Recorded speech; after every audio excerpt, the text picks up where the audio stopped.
Assalamualaikum warahmatullahi wabarakatuh. Welcome back to my channel. Kali ini saya akan mereview salah satu masjid yang megah yang ada di Bangkalan. Ya, untuk lokasinya ini dekat dengan Pasar Petemon, Kecamatan Tanah Merah. Nah, bagaimana isinya masjid ini? Kita lanjut di video berikutnya. Jangan lupa di like, comment, and subscribe. Insya Allah masjidnya ini tenang, guys. Bagus, arsiteknya ini kata orang-orang replika dari Masjid Nabawi yang ada di Madinah itu. Oke, sekarang kita ini review masjid ini bersama teman kita, bos kacang hijauan Jawar yang bernama Mas Daeng ini.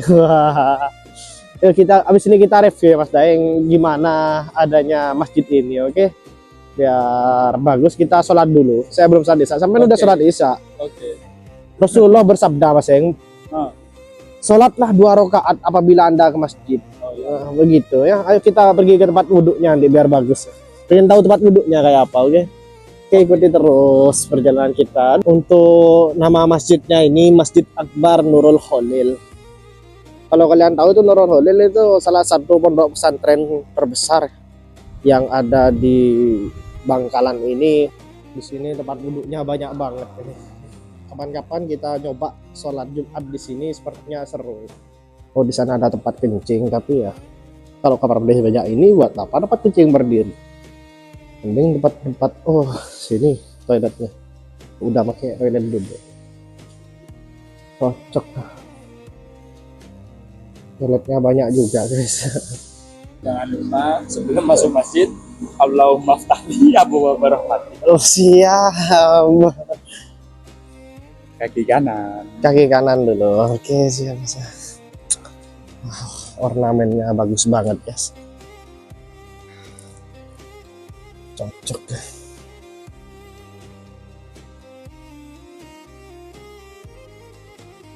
Cocok banget. Ornamennya cocok. Ada bedeknya juga, Masjid Akbar Nurul Khalil. Lumayan. Karpetnya juga masih baru, ini masih empuk-empuk banget. Dijamin sholat di sini sepertinya tenang banget. Subhanallah. Nikmat Tuhan lagi. Nikmat Tuhan mana lagi yang kau dusta? Bagus ya. Kita sholat dulu, nanti kita review lagi. Gimana perasaan sampean setelah sholat barusan di masjid ini?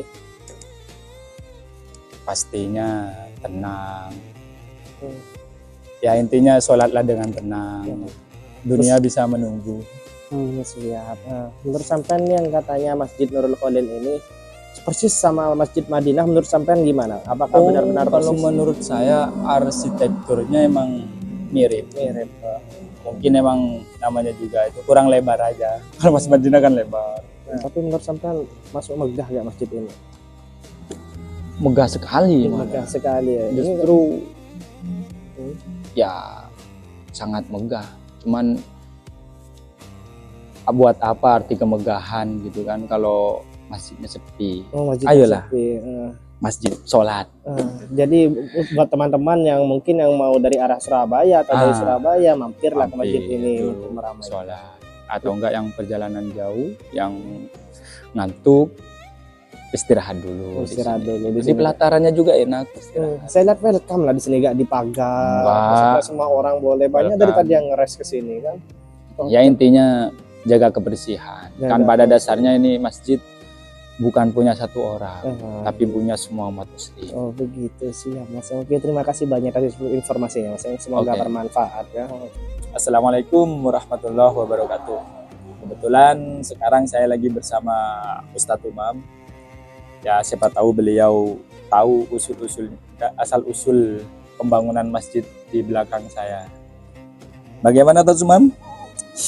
Sehat Ustadz Umam? Alhamdulillah sehat.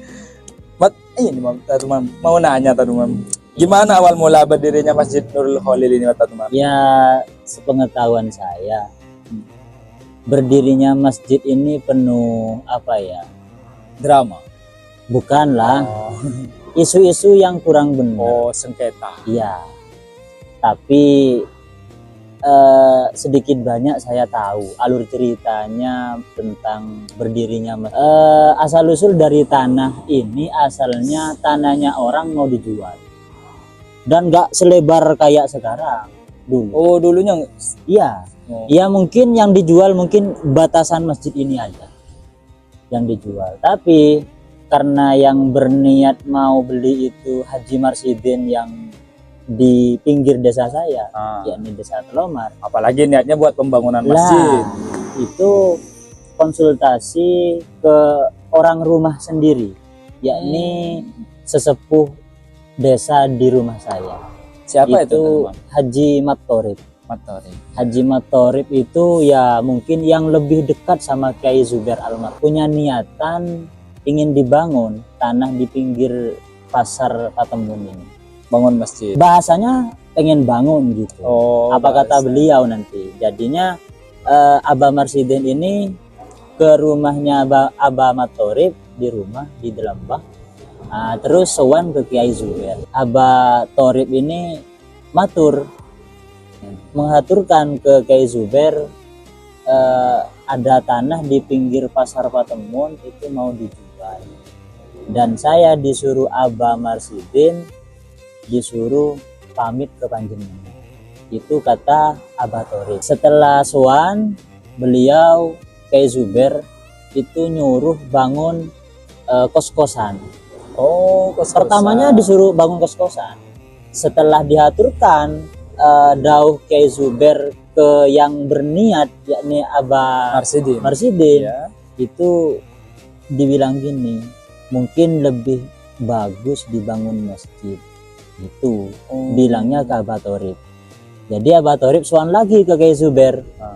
Ternyata di ACC bangun masjid Sama beliau di ACC untuk dibangun masjid. Maka jadilah pembangunan masjid ini. Tapi untuk pembeliannya ini bukan langsung Abah Marsidin gitu. Siapa? Yang beli tanahnya di sini, tapi Haji Ru'i yang dari Tenaung, yang dari yang pertama Burni. beli itu Pak Haji Ru'i. Iya, itu yang punya kuda banyak.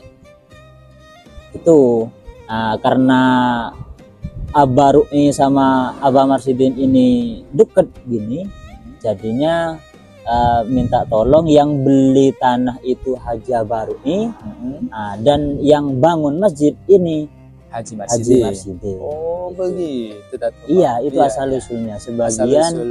cerita yang dihaturkan yang pernah saya tanyakan langsung ke Abah Torib. Oh, berarti bisa dibilang 99% positif. Insya Benar. Allah, fik. Apakah benar masjid ini ya sampai ke anggaran 40 M? Menurut cerita dari Abah Torib sendiri, itu tidak dinominalkan masalah habis berapa-berapanya. Jadi Karena- ikhlas aja ngebangun berapa Iya. aja. Iya, Gitu ya.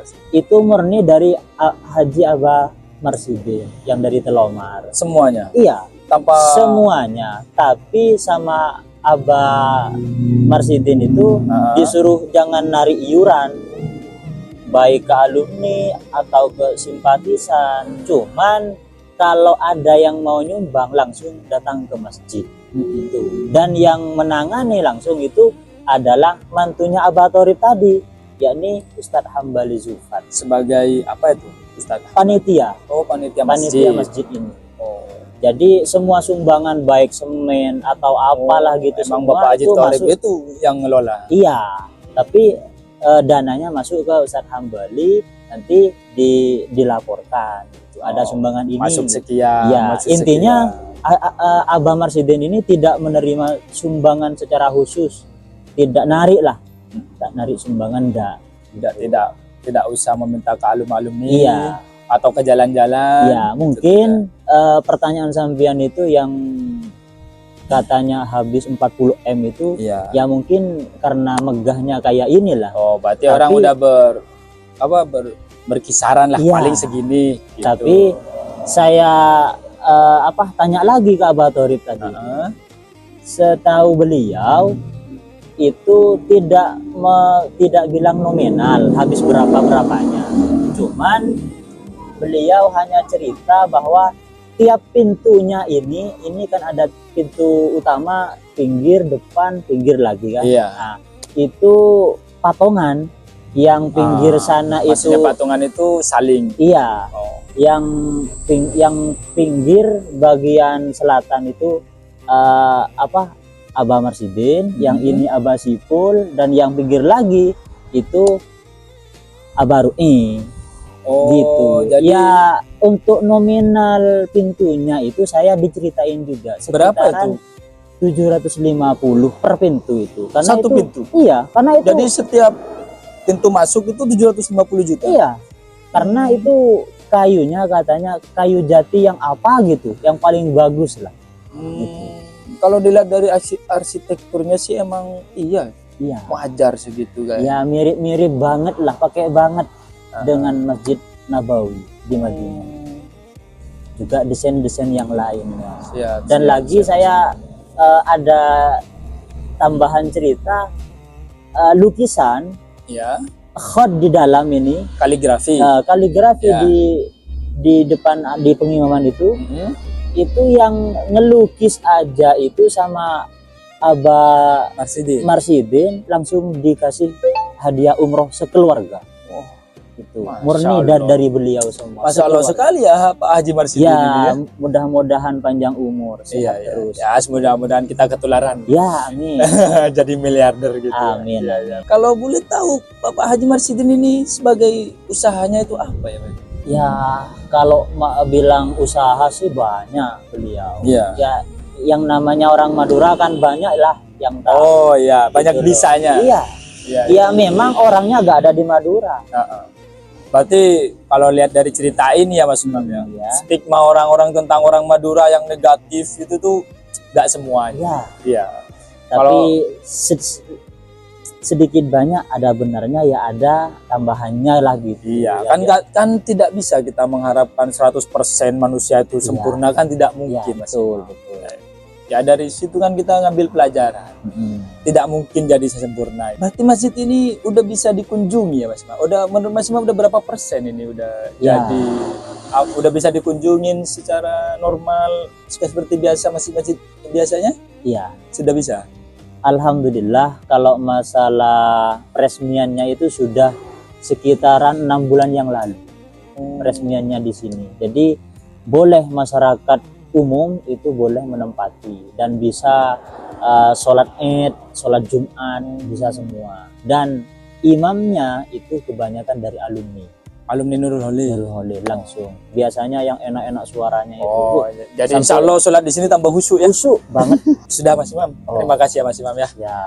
Jadi begitu kurang lebihnya cerita tentang pembangunan Masjid Nurul Holil yang emang benar, mungkin emang donatur terbesarnya itu Bapak Haji Marsidin. Ya, kami sebagai masyarakat Madura sangat berterima kasih kepada Ustadz Haji Marsidin, dan untuk narasumber terima kasih sudah meluangkan waktunya Mas. Sama-sama. Assalamualaikum.